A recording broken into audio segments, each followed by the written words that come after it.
pour l'anniversaire de mon frère Romain, ils ont loué une villa au bord du lac. Pour le mien, ma mère m'a donné un petit gâteau rassis et a dit, peut-être que l'année prochaine sera ton année.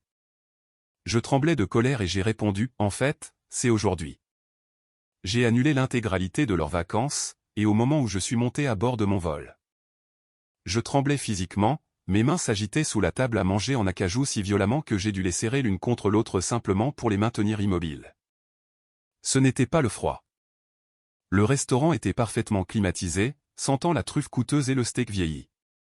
C'était l'épuisement pur et accablant des dernières 48 heures, aggravé par un coup soudain et vif à la poitrine qui ressemblait étrangement à un chagrin d'amour. Je venais de passer la dernière semaine à ne dormir que 4 heures par nuit. En tant qu'organisatrice d'événements de haut niveau pour l'un des meilleurs cabinets de Paris, ma vie était un flux constant de logistique, de négociations avec les fournisseurs et de gestion de crise. Habituellement, j'étais grassement payé pour cela, mais pour cet événement particulier, l'extravagance du 25e anniversaire de mon frère Romain, j'avais travaillé à titre gracieux. Ou plutôt, j'avais travaillé pour la monnaie du devoir familial, une monnaie qui semblait subir une hyperinflation chaque fois que j'essayais de l'encaisser. Joyeux anniversaire, mon fils, a lancé mon père, Marc, sa voix portant cette qualité joviale et performative qu'il adoptait toujours lorsqu'il essayait d'impressionner le personnel de service. Il s'est levé, levant une flûte de champagne en cristal. À un quart de siècle de brillance. Nous sommes si fiers de l'homme que tu es devenu. Romain, ressemblant en tout point au fils prodige avec ses cheveux parfaitement gélifiés et la montre de créateur que je savais qu'il n'avait pas payée, a souri paresseusement. Merci, papa. Sérieusement, toute cette semaine va être géniale. Elle le sera certainement, est intervenue ma mère, Liliane.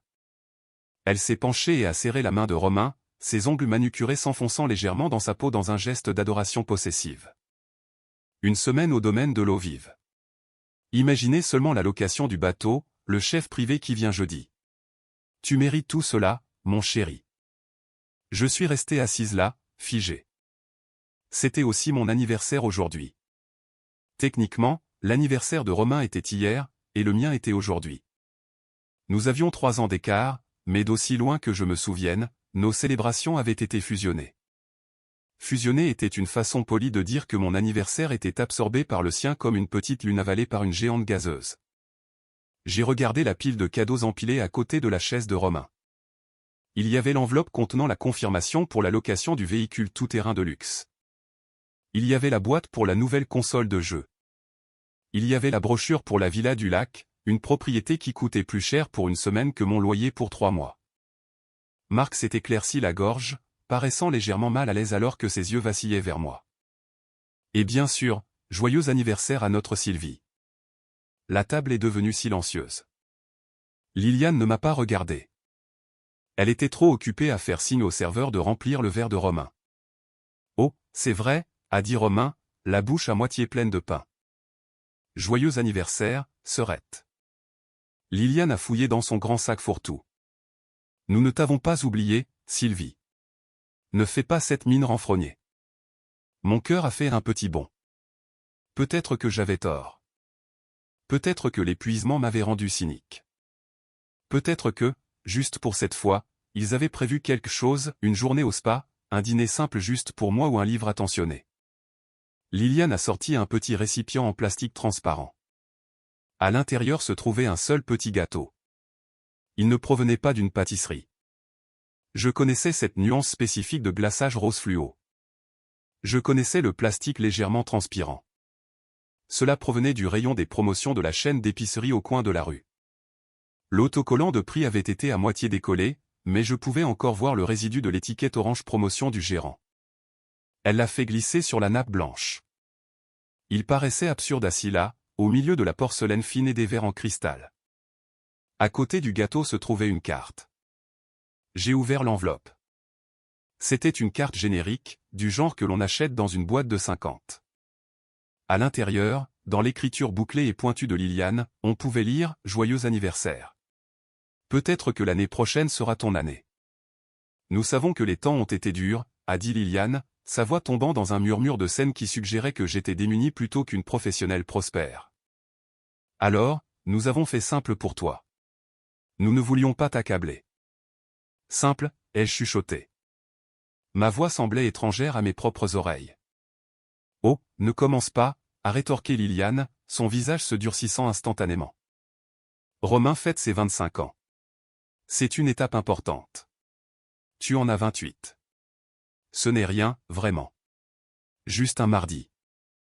J'ai organisé ce dîner, ai-je dit, ma voix gagnant une fraction de force. J'ai obtenu la réservation à l'Obsidienne un vendredi soir. J'ai organisé la location de la villa au bord du lac. J'ai sélectionné le chef. Et tu as fait un excellent travail, a dit Romain avec dédain, tendant la main vers le gâteau. Est-ce que je peux avoir cela? De toute façon, tu surveilles tes glucides, n'est-ce pas? Il a tendu la main vers mon seul cadeau. Quelque chose en moi, une poutre structurelle qui supportait le poids de cette dynamique familiale depuis des décennies, s'est finalement brisée.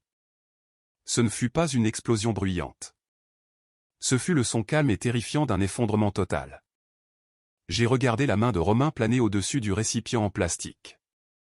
J'ai regardé Marc, qui examinait studieusement la carte des vins pour éviter tout contact visuel. J'ai regardé Liliane, qui m'observait avec ce sourire moqueur familier, prête au défi. La trahison, ai-je pensé, alors que la réalisation m'envahissait plus froide que l'eau glacée dans mon verre, n'était pas qu'il l'aimait davantage. C'était qu'il ne me respectait même pas assez pour le cacher. Le serveur est arrivé avec les plats principaux au moment même où les doigts de Romain effleuraient le couvercle en plastique du récipient du gâteau. La distraction a empêché le moment de déborder immédiatement, mais la chaleur est restée, bouillonnant juste sous ma peau. Pour le monsieur, a dit le serveur, en plaçant une énorme côte de bœuf devant Romain. Et pour la dame, il a placé un plat de bar délicat et complexe devant Liliane. Marc a reçu l'agneau. Puis le serveur s'est interrompu. Il a regardé son plateau, puis moi, puis à nouveau son plateau. Une rougeur d'embarras professionnel a envahi son cou. Je vous demande pardon, mademoiselle, a-t-il bégayé. Il semble que je n'ai pas de commande pour vous sur le ticket. Le silence qui a suivi était assez lourd pour écraser un diamant. Oh, Harry Liliane, un son léger et cristallin qui irritait mes nerfs comme du papier de verre. C'est vrai, Sylvie. Tu as dit que tu n'avais pas si faim plus tôt, tu te souviens? Nous nous sommes dit que tu picorerais simplement les entrées. Nous avons commandé 3 assiettes de calamars. Je n'avais pas dit cela. Je n'avais rien dit qui y ressemblait de près ou de loin. J'avais passé 45 minutes au téléphone avec le gestionnaire de la villa pendant le trajet en voiture, réglant un problème avec la piscine chauffée sur laquelle Romain avait insisté. C'est exact, ai-je dit, la voix creuse. Je n'ai pas faim. Vous voyez? Liliane a rayonné vers le serveur. Elle va bien. Apportez-lui simplement une autre eau. Alors que la famille entamait leur repas, des repas qui coûtaient facilement 50 € par assiette, j'ai pris une gorgée de mon eau. Mon estomac s'est tordu violemment. Je n'avais pas seulement faim, j'étais affamé. Je n'avais rien mangé depuis une barre de céréales à 6 heures du matin parce que j'avais fait des courses pour eux. Je les ai regardés manger. Romain parlait la bouche pleine, décrivant les motomarines qu'il prévoyait de louer. Marc hochait la tête, essuyant occasionnellement de la graisse sur son menton. Liliane coupait son poisson avec une précision chirurgicale, ses yeux parcourant la salle pour voir qui nous regardait, s'assurant que nous ressemblions à la famille aisée parfaite. J'ai lentement sorti mon téléphone de mon sac à main et je l'ai placé sur mes genoux, caché par la serviette. J'ai ouvert l'application de la compagnie aérienne. Je consultais les vols depuis des semaines, un fantasme avec lequel je m'endormais, rêvant de partir quelque part, n'importe où personne ne connaîtrait mon nom et où personne n'aurait besoin de moi pour coordonner un menu de traiteur. J'avais un vol en suivi, un vol de nuit vers la côte. Il partait dans 3 heures. J'ai levé les yeux vers Liliane. Alors, tout est prêt pour l'enregistrement à la villa demain à midi, ai-je demandé, gardant ma voix stable, presque conversationnelle. Oui, évidemment, a dit Liliane en agitant sa fourchette. Tu nous as envoyé l'itinéraire. Ne sois pas fastidieuse, Sylvie. Nous savons que tu as fait la réservation. Nous t'avons déjà remercié. Je veux juste m'assurer que vous avez tout ce dont vous avez besoin, ai-je dit. Parce que le dépôt de garantie, il est sur ma carte, n'est-ce pas? Eh bien, oui, a pris la parole Marc, en buvant une gorgée de vin. Ta mère et moi couvrons les frais de location, bien sûr, mais l'agence exigeait une carte pour les imprévus et la retenue. Nous nous sommes dit que puisque tu as cette... Qu'est-ce que c'est? Cette carte platine? Cela tombait sous le sens pour les points, n'est-ce pas? C'est exact, ai-je dit. Les points. Et tu montes séparément demain avec les provisions, a demandé Romain. Parce qu'il n'y a plus de place dans la voiture de papa avec tous mes cadeaux. C'est le plan, ai-je menti. J'ai de nouveau regardé le gâteau. Peut-être que l'année prochaine. La phrase résonnait dans ma tête. C'était la devise de ma vie. Peut-être que l'année prochaine, il viendrait à ma remise de diplôme. Peut-être que l'année prochaine, il reconnaîtrait ma promotion. Peut-être que l'année prochaine, je compterai. J'ai pris une photo du gâteau. Juste le gâteau, le triste récipient en plastique et le coin de la carte générique. Je ne l'ai pas publié. Je ne l'ai envoyé à personne. Je l'ai simplement enregistré dans mon album de favoris. C'était une preuve. C'était du carburant. Je vais utiliser les toilettes, ai-je dit en me levant. Mes jambes semblaient étonnamment stables. Ne sois pas longue, a dit Liliane, sans lever les yeux de son bar. Nous allons porter le toast pour l'avenir de Romain dans quelques minutes, et nous avons besoin que tu filmes la vidéo. Je ne manquerai cela pour rien au monde, ai-je répondu. J'ai marché vers les toilettes, je suis passé devant, et j'ai continué à marcher. Je suis sorti directement par les lourdes portes d'entrée en chaîne du restaurant et j'ai pénétré dans l'air frais de la nuit. Le voiturier m'a vu et s'est redressé. Je récupère votre voiture, mademoiselle? Non, ai-je dit en ouvrant l'application Uber. Je ne reviens pas. Je suis monté dans la voiture qui m'attendait 3 minutes plus tard. Alors que nous nous éloignions, mon téléphone a vibré. Un message de Marc. Papa, où es-tu? Le serveur demande si nous voulons des cafés au dessert. Maman commence à s'agacer. Je n'ai pas répondu. J'ai simplement regardé par la fenêtre alors que les lumières de la ville devenaient floues. Ils avaient oublié une chose cruciale. Dans le monde de la planification d'événements haut de gamme, la personne qui détient la réservation détient le pouvoir. Et je détenais chaque code de confirmation, chaque dépôt de garantie et chaque code d'accès pour toute leur semaine. Ils pensaient que je n'étais que la secrétaire. Ils allaient apprendre que j'étais la présidente directrice générale de leurs vacances. Pour comprendre pourquoi un petit gâteau acheté en magasin a suffi à me faire rompre les liens avec toute ma famille biologique, il faut comprendre les 28 années qui ont précédé. Mon enfance n'a pas été tragique au sens de Dickens. Nous n'étions ni affamés ni battus. Nous appartenions à la classe moyenne supérieure. Nous avions une belle maison en banlieue, 2 voitures et des vacances annuelles. Mais à l'intérieur des murs de cette belle maison, il y avait un système de caste aussi rigide que la pierre. Romain était le prince. J'étais le personnel. Lorsque Romain a brisé la fenêtre d'un voisin avec une balle de baseball, Liliane a blâmé le voisin pour avoir installé une serre si près de la clôture. Lorsque j'ai obtenu un B+ en calcul avancé, Marc a demandé pourquoi je ne pouvais pas me concentrer comme Romain, qui échouait alors en mathématiques de rattrapage, mais qui était un génie créatif qui ne devrait pas être étouffé par les notes. La dynamique a changé quand j'ai eu 18 ans. J'ai réalisé que si je ne pouvais pas acheter leur amour par la réussite, je l'achèterais par l'utilité. Je suis devenu utile. Je suis devenu indispensable. Je suis devenue organisatrice d'événements parce que je m'y étais entraîné toute ma vie, gérer les humeurs de Liliane, organiser l'emploi du temps de Marc, nettoyer les dégâts de Romain. Tout cela n'était que de la gestion de projet. À 25 ans, je gérais des mariages à 6 chiffres et des séminaires d'entreprise. Et j'utilisais ces compétences pour eux. Quand Romain a eu une arrestation pour conduite avec facultés affaiblies à 21 ans, c'est moi qui ai trouvé l'avocat, payé les honoraires et organisé le service communautaire pour que cela ressemble à de la philanthropie volontaire pour le tribunal. Quand Marc et Liliane ont voulu renouveler leurs vœux, j'ai planifié toute la cérémonie, négocié le lieu avec une réduction de 40% et je suis resté sobre toute la nuit pour gérer les fournisseurs. Je pensais, bêtement, que j'accumulais du crédit. Je pensais que si j'en faisais assez, si je les sauvais assez, si je les impressionnais assez, Liliane finirait par me regarder avec les mêmes yeux doux et larmoyants qu'elle réservait à Romain. Liliane était l'architecte de cette misère. C'était une belle femme, vieillissant à l'aide de crèmes coûteuses et de procédures subtiles, qui croyait qu'un fils était le reflet de la valeur d'une mère, tandis qu'une fille n'était que de la concurrence. Tu as l'air fatiguée, Sylvie, disait-elle chaque fois que je lui rendais visite, scrutant mon visage à la recherche de rides. Tu travailles trop dur. Cela te donne un air sévère. Pendant ce temps, Romain, qui était alors entre deux entreprises, c'est-à-dire sans emploi et jouant aux jeux vidéo dans son appartement payé par Marc, était décrit comme robuste et prenant le temps de trouver son véritable nord. L'antagoniste de ma vie n'était pas un méchant avec une cape. C'était une femme en leggings de Marc qui souriait doucement tout en me poignardant dans le dos. Alors que l'Uber accélérait vers l'aéroport, j'ai repensé au piège astucieux que je m'étais mentionné plus tôt. Ce n'était pas seulement les réservations. Il y a 3 mois, Liliane m'avait demandé de les aider à moderniser leurs finances. Ils voulaient utiliser des applications, des portefeuilles numériques, des paiements automatisés. Ils étaient nuls en technologie. Alors, en bonne fille, j'ai tout mis en place. J'ai créé les comptes. J'ai configuré les mots de passe. J'ai lié les cartes.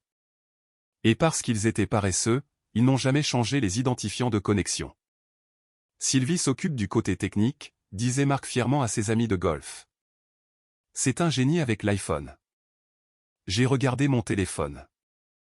J'avais l'accès administrateur au calendrier partagé de la famille, au portail de voyage qu'ils utilisaient pour le voyage et, surtout, à l'application de clés numériques pour la villa du lac. Je n'allais pas seulement annuler les réservations. Ce serait trop simple. J'allais les laisser conduire 4 heures jusqu'au lac. J'allais les laisser décharger la voiture.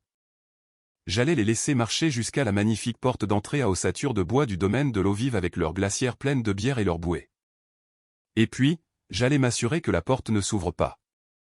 Les messages textuels commençaient à s'accumuler maintenant. Liliane, Sylvie, ce n'est pas drôle. L'addition est ici. Romain, mec, où es-tu? Tu as les clés du tout-terrain pour demain. Liliane, tu es en train de gâcher la soirée de ton frère. Reviens ici immédiatement. Tu es d'un égoïsme incroyable. Égoïste? J'ai ri. Un son sec et tranchant dans le silence de l'Uber. Pendant 28 ans, j'avais été altruiste. Je leur avais donné mon temps, mon argent et mon estime de soi. Ce soir, pour la première fois de ma vie, j'allais être exactement ce qu'ils m'accusaient d'être. J'ai ouvert l'application de la compagnie aérienne et j'ai confirmé mon enregistrement. Destination, une station balnéaire à Saint-Barthélemy que j'avais marquée d'un signet pour la lune de miel d'un client, mais que je n'avais jamais visité. J'allais fêter mon anniversaire et, pour la première fois, je n'allais pas le partager. L'humidité de Saint-Barthélemy m'a frappé au moment où les portes vitrées automatiques de l'aéroport se sont ouvertes, une étreinte chaude et saline qui me semblait infiniment plus accueillante que l'étreinte que ma mère m'avait donnée à Noël. J'avais mis mon téléphone en mode ne pas déranger pour le vol, une fenêtre de 4 heures de silence bienheureux où je faisais semblant de ne pas exister. Mais maintenant, alors que j'étais assise à l'arrière d'une navette privée, une dépense inutile que j'avais réservée par pur dépit, je regardais les notifications s'empiler sur mon écran de verrouillage comme une partie de Tetris que j'étais destiné à perdre. 14 appels manqués de maman. 8 appels manqués de papa. 3 messages de Romain. Romain, tu es parti avec les clés du véhicule tout-terrain? Pas cool. Je ne les ai pas ouverts. Au lieu de cela, j'ai ouvert le courriel de confirmation de mon hôtel, l'Azur Breathless Resort. Pour adultes seulement, tout inclus. À mon arrivée, le concierge m'a accueilli avec une serviette froide et un verre de thé à l'hibiscus. Bienvenue, mademoiselle Sylvie. Nous vous avons installé dans une suite avec vue sur l'océan pour 5 nuits. Célébrez-vous quelque chose de spécial? J'ai pris le verre, la condensation froide contre ma paume. Mon anniversaire, ai-je dit, les mots semblant étranges dans ma bouche. Et une retraite. Une retraite, a-t-il demandé en inclinant poliment la tête. Vous semblez bien jeune pour cela. Je prends ma retraite d'un stage non rémunéré très exigeant, ai-je dit, un petit sourire sincère touchant mes lèvres pour la première fois depuis des jours. J'espère que l'indemnité de départ est la tranquillité d'esprit. Une fois dans la chambre, une vaste étendue de drap blanc et de sol en marbre qui s'ouvrait sur un balcon surplombant le Pacifique, je ne me suis pas immédiatement précipité vers la plage. Il n'est pas commandé de margarita. J'ai fait ce que je faisais toujours. J'ai installé un centre de commandement. J'ai ouvert mon ordinateur portable sur la petite table ronde du balcon. L'océan rugissait de façon rythmique en bas, un contraste frappant avec le silence stérile de mon appartement chez moi. Je me suis connecté au réseau sans fil de l'hôtel et je me suis connecté au dossier d'administration familiale que j'avais créé il y a 3 ans. C'était pathétique, vraiment, à quel point j'étais organisé pour eux. J'avais une feuille de calcul pour leurs dépenses, un calendrier partagé pour leurs rendez-vous et un coffre-fort numérique pour leur mot de passe parce que Marc ne pouvait pas se souvenir d'un identifiant pour sauver sa vie. Je me suis dirigé vers le portail bancaire. J'avais besoin de voir exactement à quoi j'avais affaire. Je savais que la villa du lac était chère. Je l'avais réservée après tout, 3 800 € pour la semaine. Mais alors que je parcourais l'historique des transactions du compte joint que je gérais pour les dépenses du ménage, un compte auquel je contribuais mensuellement pour les urgences, j'ai vu quelque chose qui m'a glacé le sang. Transaction, dépôt pour service de chef gastronomique, 2375 €. Transaction, location de bateau au lac, 1710 €. Transaction, décoration personnalisée magasin spécialisé, 430 €. J'ai fait le calcul rapidement. Ils avaient dépensé près de 4 750 € en extra pour l'anniversaire de Romain. 4 750 €. Et puis j'ai cliqué sur l'onglet des détails pour les frais du chef. Ce n'était pas seulement un dépôt. C'était un transfert vers un compte Venmo personnel. Le copain de Romain, ai-je chuchoté à la pièce vide.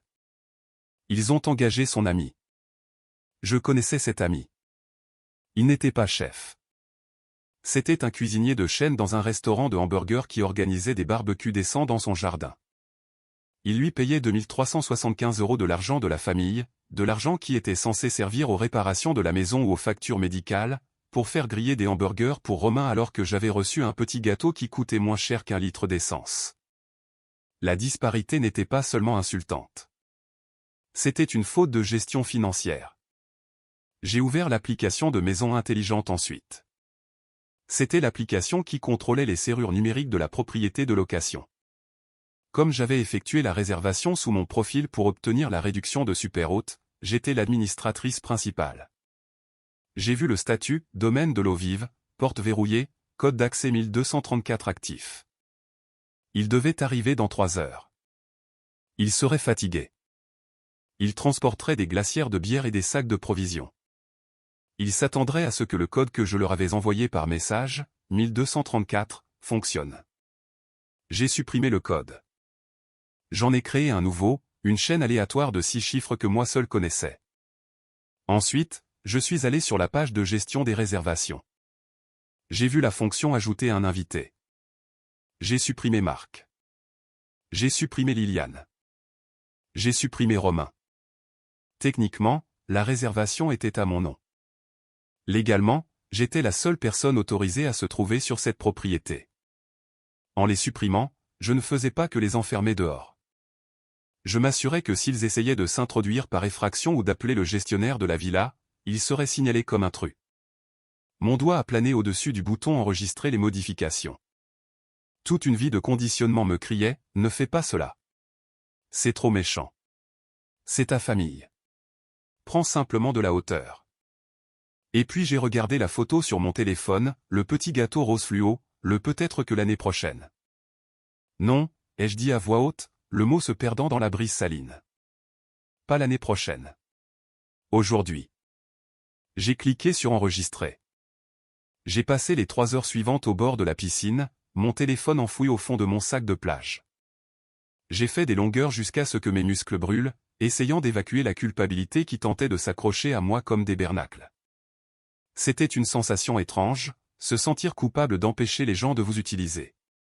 C'était un témoignage de la profondeur de l'endoctrinement. À 13h15, je suis remonté dans la chambre. Ils auraient dû arriver à la villa du lac il y a 15 minutes.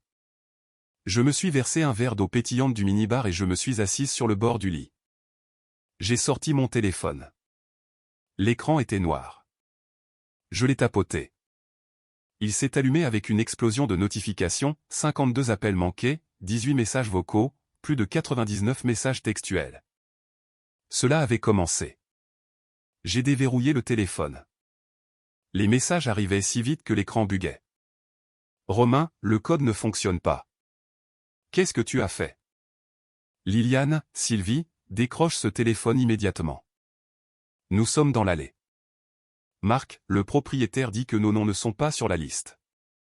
Appelle-moi immédiatement. Romain, ce n'est pas drôle, Sylvie. J'ai besoin d'aller aux toilettes et les moustiques nous mangent tout cru. J'ai regardé les messages défiler pendant une minute entière, ressentant un sentiment de fascination détaché, comme un scientifique observant une réaction chimique chaotique. Ils paniquaient, non pas parce qu'ils étaient en danger, mais parce que pour la première fois de leur vie, le tapis rouge ne s'était pas déroulé devant leurs pieds. Mon téléphone a sonné à nouveau. C'était Liliane. J'ai pris une grande inspiration, je me suis recentré et j'ai glissé pour répondre. Allô, ai-je dit, ma voix calme, presque ennuyée. Sylvie. La voix de Liliane était un cri qui déformait le haut-parleur. Qu'est-ce qui se passe? Nous sommes au domaine et le code ne fonctionne pas. Le gestionnaire de la ville a dit que la réservation a été modifiée. Règle cela maintenant. Je ne peux pas régler cela, maman, ai-je dit, en marchant sur le balcon pour regarder un parachutiste ascensionnel glisser au-dessus de l'océan. Je suis en vacances. En vacances? De quoi parles-tu? Elle semblait essoufflée, probablement à force de faire les 100 pas. Nous sommes ici pour la semaine d'anniversaire de Romain. Tu étais censé monter en voiture avec les provisions. Où es-tu? Je suis à Saint-Barthélemy, ai-je dit. C'est magnifique ici. L'eau est exactement de la couleur de cette boîte quartier que tu as achetée à Romain pour sa remise de diplôme. Tu te souviens de cela? Il y eut un silence stupéfait à l'autre bout du fil. Je pouvais entendre Marc en arrière-plan hurler, « Est-ce qu'elle répare cela? » Dis-lui de se dépêcher. La glace est en train de fondre. Saint-Barthélemy, a chuchoté Liliane, le mot sonnant comme une malédiction.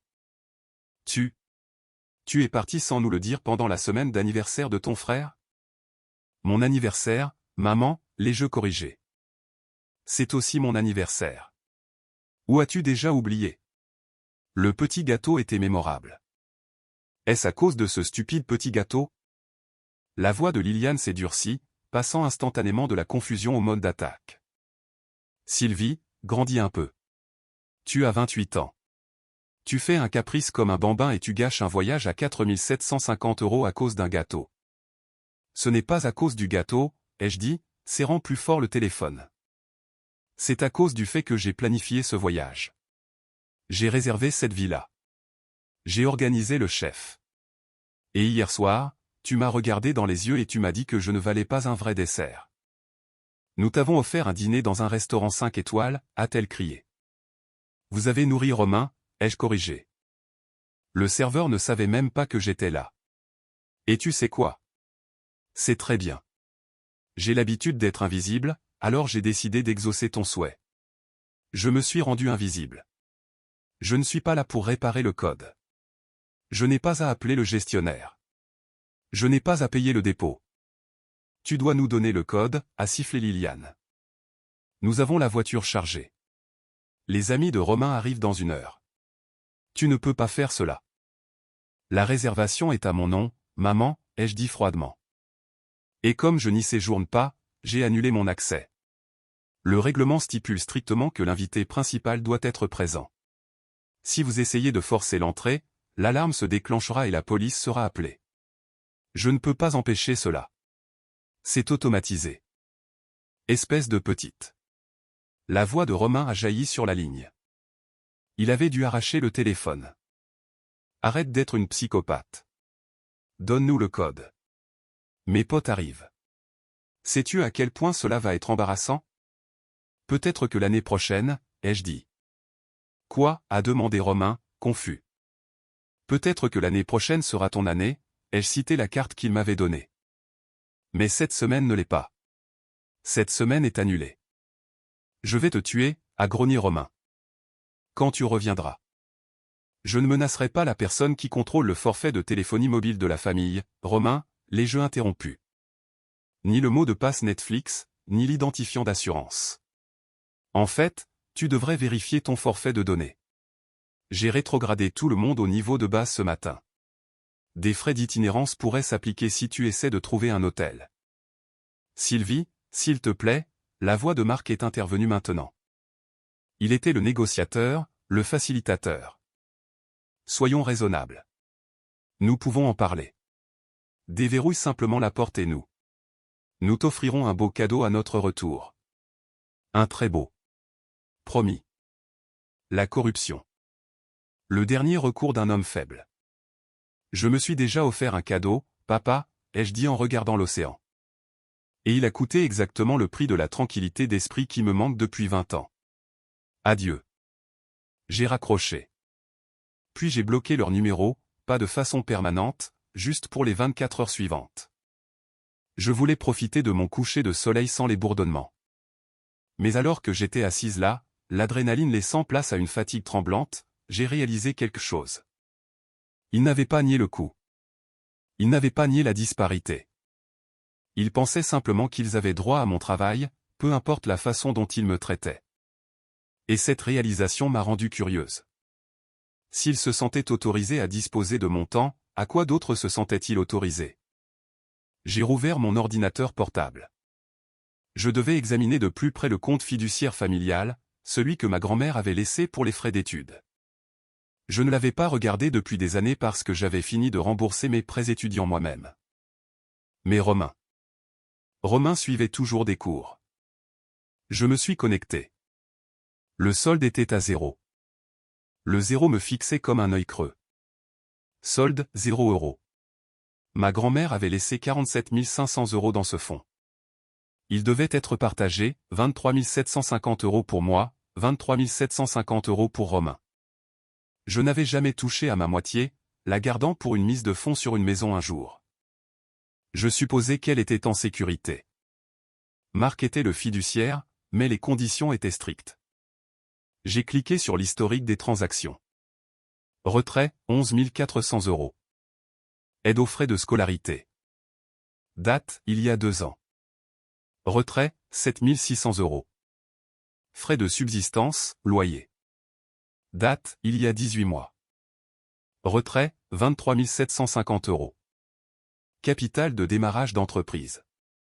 Date, il y a 6 mois. La mâchoire m'en est tombée. Il l'avait vidé. En entier. Capital de démarrage d'entreprise. C'était pour l'idée d'application de Romain qui n'avait jamais dépassé le stade d'un logo esquissé sur une serviette de table. Il lui avait donné mon héritage pour financer une chimère qui n'existait pas. Je n'étais pas seulement le bouc émissaire. J'étais la banque. Mon téléphone a vibré à nouveau. Ce n'était pas un appel cette fois. C'était une notification de courriel. Objet, urgent, rapport d'incident du domaine de l'eau vive de la part de la gestion immobilière. Chère mademoiselle Sylvie, nous avons reçu des rapports d'individus tentant de forcer l'entrée par la porte-fenêtre arrière du domaine de l'eau vive. Des voisins ont appelé la police. En tant que titulaire de la réservation, veuillez nous indiquer s'il s'agit d'invités autorisés. Si ce n'est pas le cas, nous engagerons des poursuites pour violation de propriété. J'ai fixé l'écran.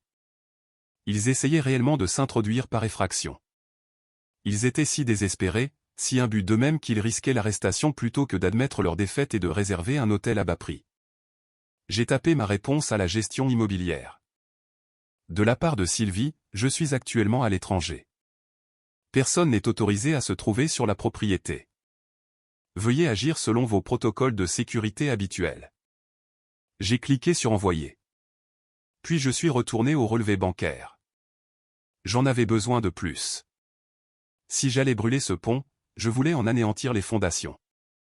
Je me suis souvenu que l'iPad de Liliane, celui que je lui avais acheté pour Noël il y a 3 ans, était synchronisé avec mon compte iCloud parce qu'elle ne comprenait pas comment créer un identifiant Apple.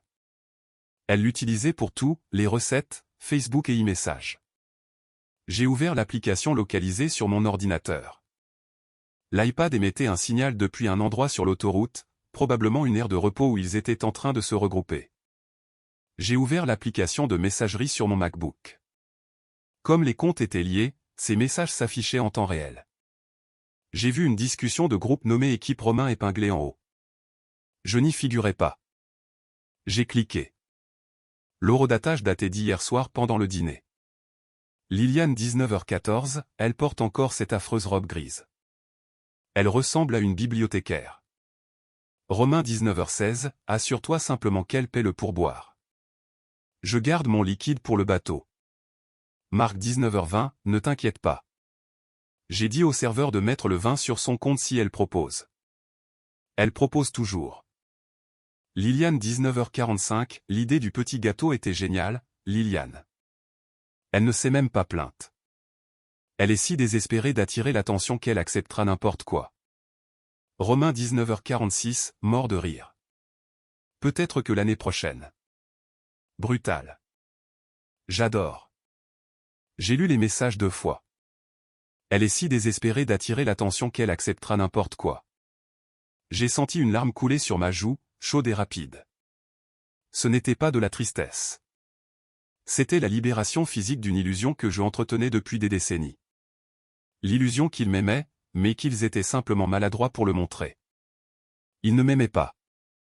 Ils se moquaient de moi. Ils me volaient.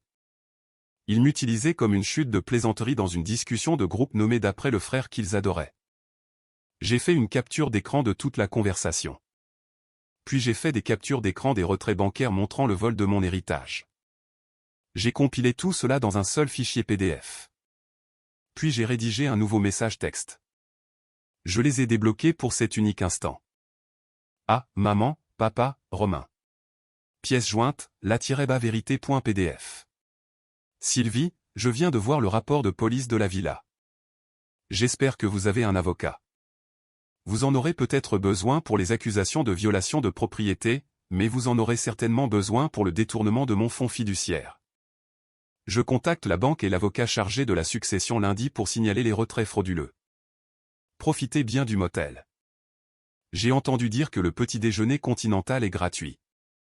J'ai cliqué sur envoyer. Puis j'ai éteint mon téléphone, je l'ai mis dans le coffre-fort de l'hôtel et j'ai verrouillé la porte. Je suis sorti sur le balcon. Le soleil se couchait, peignant le ciel de nuances violentes de violet et d'orange. C'était chaotique et magnifique. Pour la première fois en 28 ans, je ne me demandais pas ce qu'ils faisaient. Je ne me demandais pas s'ils avaient besoin de moi. Je savais exactement où ils étaient, dans un parking, en train de lire un document PDF qui marquait la fin de leur vie aux frais de la princesse. J'ai pris une grande inspiration d'air marin. Joyeux anniversaire, Sylvie, ai-je chuchoté. Je suis revenu de Saint-Barthélemy 5 jours plus tard, la peau bronzée, les cheveux plus clairs à cause du soleil et l'âme allégée d'environ 25 kilos après avoir rejeté le poids mort de l'obligation familiale. Je ne leur avais pas parlé depuis le courriel.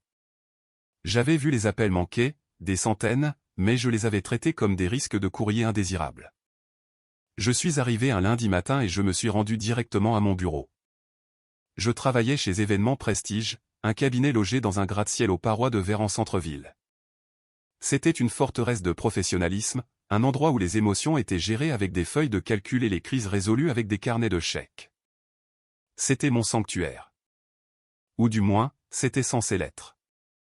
Je suis entré dans le hall d'entrée à 9h du matin, tenant un café au lait et portant un nouveau costume en lin que j'avais acheté à la boutique de la station balnéaire. Le gardien de sécurité, un homme costaud et gentil nommé Marcel, à qui j'achetais du café à chaque Noël, m'a adressé un sourire serré et inquiet. « Bonjour, mademoiselle Sylvie », a-t-il dit, en sortant de derrière son pupitre.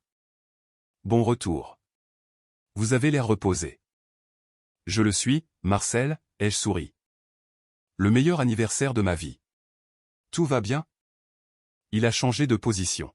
« Eh bien, vous avez de la visite. » Ils n'avaient pas de rendez-vous et ils n'avaient pas de laissez-passer, mais ils ont fait tout un scandale, insistant sur le fait qu'ils étaient de la famille. La direction les a mis dans la salle de conférence vitrée près des ascenseurs pour les empêcher de hurler dans le hall. Mon estomac s'est serré, non pas de peur, mais d'une résolution froide et dure. Laissez-moi deviner. Une femme avec des lunettes de soleil surdimensionnées, un homme qui regarde ses chaussures, et un type en sweat à capuche qui a l'air de vouloir frapper un mur. C'est bien la description, a acquiescé Marcel. Voulez-vous que je les expulse? Non, ai-je dit, en ajustant mon sac. Je veux en finir avec cela. Mais Marcel, garde la radio à portée de main. Je me suis dirigé vers les ascenseurs. La salle de conférence était visible depuis tout le hall et le bureau en espace ouvert sur la mezzanine au-dessus. C'était un aquarium. À l'intérieur, il ressemblait à des réfugiés d'une émission de télé-réalité ratée. Liliane portait la même tenue qu'elle avait portée au dîner, mais elle était froissée et ses cheveux étaient tirés en un chignon gras et sévère. Marc était affalé dans une chaise, se frottant les tempes. Romain faisait les 100 pas, donnant des coups dans le pied de la table en acajou. J'ai passé mon badge et la porte a coulissé dans un sifflement. L'air dans la pièce était vicié, sentant la sueur nerveuse et le vieux café. « Toi » a hurlé Romain dès qu'il m'a vu. Il s'était lancé vers l'avant, mais Marc l'a saisi par le bras. « As-tu la moindre idée de ce que tu nous as fait ?»« J'en ai une assez bonne idée, » ai-je dit, en posant mon café sur la table avec un cliquetis délibéré. « Je suppose que le motel n'était pas à votre goût. Où avez-vous fini par dormir dans le véhicule tout-terrain ? » Nous avons dormi dans un hôtel F1, Sylvie, a hurlé Liliane en se levant. Son calme avait disparu. Avec des camionneurs. Le gestionnaire de la villa a appelé la police. Nous avons dû partir au milieu de la nuit parce qu'il menaçait de remorquer la voiture. La violation de propriété est un crime sérieux, ai-je dit calmement. Je vous avais prévenu. Tu as gâché mon anniversaire, a craché Romain, le visage rouge. Tu m'as humilié devant mes amis. Ils sont tous partis. Ils sont rentrés chez eux parce qu'il n'y avait nulle part où loger. Sais-tu de quoi j'avais l'air ? D'un homme de 25 ans qui ne peut pas réserver ses propres vacances, ai-je suggéré. Arrêtez cela. Marc a frappé la table de sa main. C'était le geste le plus autoritaire qu'il ait eu depuis des années. Assez de chamaillerie, Sylvie. Nous sommes ici pour parler de cela. De ce courriel. De ce document PDF. Ah, ai-je dit, m'appuyant contre la paroi de verre. L'audit. C'est un malentendu, a dit Marc, sa voix tombant dans un murmure conspirateur. Il a jeté un coup d'œil aux parois de verre, conscient des regards de mes collègues qui passaient par là. Le fonds fiduciaire. Nous ne l'avons pas volé. Nous l'avons emprunté. Pour la famille. Vous avez emprunté 47 500 €, ai-je demandé. Sans demander à la bénéficiaire ? C'était un investissement, est intervenue Liliane. L'entreprise de Romain. Romain n'a pas d'entreprise, maman, ai-je dit plus fort, laissant ma voix porter. Il a une dépendance à la drogue et un problème de jeu sur des applications sportives. J'ai vu l'historique BetClick, rappelez-vous ? Ce n'est pas un incubateur de start-up. Romain a tressailli comme si je l'avais giflé. Tais-toi. Tu ne sais rien. Je sais que tu as dépensé mon remboursement de frais de scolarité pour un voyage à Vegas l'année dernière, ai-je répliqué, en sortant un dossier de mon sac. J'avais imprimé les preuves au centre d'affaires de l'hôtel. Je sais que ce retrait pour aide aux frais de scolarité de 11 400 € a coïncidé exactement avec les dates de ton voyage en voiture avec tes copains. Nous allions rembourser, a marmonné Marc, l'air vaincu. Une fois que l'application de Romain aurait décollé. L'argent a disparu, papa, ai-je dit. L'argent a disparu et tu es légalement responsable. J'ai parlé à un avocat à Saint-Barthélemy. Il est déjà en train de rédiger la mise en demeure. Vous avez 30 jours pour reconstituer le fonds fiduciaire, sinon je dépose une plainte pour détournement de fonds et manquement aux devoirs fiduciaires. Tu ne ferais pas cela, a haleté Liliane. Nous sommes tes parents. Tu enverrais ton père en prison. Pour de l'argent ? Pas pour de l'argent, ai-je dit, ma voix tombant dans un froid mortel. Pour le petit gâteau. Liliane m'a fixé, clignant des yeux. Le petit gâteau ? Oui, ai-je dit. Vous m'avez volé 47 500 €. Vous avez fait de moi votre servante pendant une décennie. Vous avez ignoré mon anniversaire et ensuite vous m'avez donné un petit gâteau rassis et vous m'avez dit peut-être que l'année prochaine. Vous m'avez traité comme un chien réclamant des restes, supposant que j'étais trop loyal pour mordre. Eh bien, je mords. J'ai sorti la capture d'écran de la discussion de groupe. Je l'ai plaquée sur la table de verre, face vers l'extérieur pour que quiconque passait par là puisse voir les bulles de texte agrandies. Et ceci, j'ai pointé le texte où Liliane me traitait de désespéré, c'est pourquoi j'en ai fini. Elle est si désespérée d'attirer l'attention qu'elle acceptera n'importe quoi. C'est ce que tu as écrit, n'est-ce pas, maman ? Liliane est devenue pâle. Elle a tendu la main vers le papier, mais je l'ai récupéré brusquement. Je ne suis plus désespéré, ai-je dit. Je suis libre. J'ai un excellent travail. J'ai mon propre argent et j'ai du respect pour moi-même, ce qui signifie que je n'ai pas de place pour des gens qui se moquent de moi dans une discussion de groupe nommée équipe Romain. Sylvie, s'il te plaît, a supplié Marc, les larmes aux yeux. Nous pouvons arranger cela. Nous pouvons. Non, ai-je interrompu. Vous ne pouvez pas parce que je ne suis plus Sylvie celle qui répare tout. Je suis juste Sylvie, et Sylvie est occupée. Je me suis tourné vers la porte et j'ai fait signe à Marcel qui observait depuis le bureau. Il a immédiatement commencé à marcher vers la pièce. Tu nous mets à la porte, a ricané Romain. Après que nous ayons conduit 4 heures pour te trouver. Je ne vous ai pas demandé de venir, ai-je dit. Tout comme vous ne m'avez pas demandé de venir à la villa du lac. Vous vous attendiez simplement à ce que je sois là pour vous servir. Marcel a ouvert la porte. Tout va bien, mademoiselle Sylvie? Non, Marcel, ai-je dit, en sortant de la pièce. Ces gens sont en train de commettre une violation de domicile. Ils ne sont pas des clients, et ils ne sont certainement pas ma famille. Veuillez les escorter dehors. S'ils reviennent, appelez la police. Tu ne peux pas faire cela, a hurlé Liliane, en saisissant son sac à main. Sylvie, je suis ta mère. Je me suis arrêté et je l'ai regardé à travers la vitre. Le hall d'entrée était devenu silencieux. Mon patron se tenait sur la mezzanine et regardait. La réceptionniste regardait. Je sais, ai-je dit assez fort pour que tout le monde entende. Et c'est la seule raison pour laquelle je vous donne 30 jours pour me rembourser avant d'appeler le procureur. Bon anniversaire à moi-même. Je me suis dirigé vers les ascenseurs. Je n'ai pas regardé en arrière alors que Marcel guidait fermement un Romain hurlant et une Liliane en sanglots vers les portes tournantes. J'ai appuyé sur le bouton de monter et, au moment où les portes se refermaient, j'ai enfin expiré. Les retombées furent désordonnées, coûteuses et totalement libératrices. Marc n'est pas allé en prison, mais seulement parce qu'il a liquidé son compte de retraite pour me rembourser. La négociation a été menée entièrement par l'intermédiaire d'avocats, j'ai refusé de les rencontrer en personne.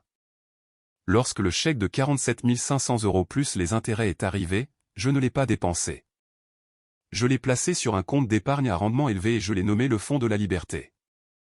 Sans mes revenus et ma gestion, leur château de cartes s'est effondré avec une rapidité choquante.